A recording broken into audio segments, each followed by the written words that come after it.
Hello, ഇന്ന് നമ്മൾ ചർച്ച ചെയ്യുന്നത് അക്യുമുലേറ്റഡ് ഡിപ്രീസിയേഷനാണ്. എന്താണ് അക്യുമുലേറ്റഡ് ഡിപ്രീസിയേഷൻ? അക്യുമുലേറ്റഡ് ഡിപ്രീസിയേഷൻ എന്ന് പറഞ്ഞാൽ ഒരു കോൺട്രാ അസറ്റ് അക്കൗണ്ടാണ്. അതായത് നമ്മൾ നോർമൽ ഡിപ്രീസിയേഷൻ കാൽക്കുലേറ്റ് ചെയ്യും. അപ്പോൾ നമ്മളെങ്ങനെ ജേണൽ എൻട്രി ഇടുക? Depreciation account debtor to fixed asset. ഇതാണ് നമ്മൾ നോർമൽ ഡിപ്രീസിയേഷൻ കാൽക്കുലേറ്റ് ചെയ്യുമ്പോൾ ഇടുന്ന ജേണൽ എൻട്രി.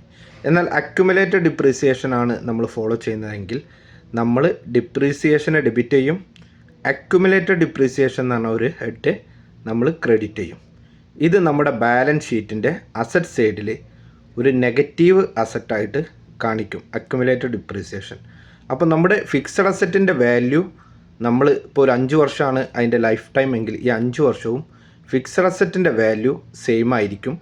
എന്നാൽ ഈ അക്യുമുലേറ്റഡ് ഡിപ്രീസിയേഷൻ എന്ന് പറഞ്ഞ ഹെഡിൽ ഓരോ വർഷവും ഈ എമൗണ്ട് കൂടി വരും. ഇതാണ് അക്യുമുലേറ്റഡ് ഡിപ്രീസിയേഷൻ.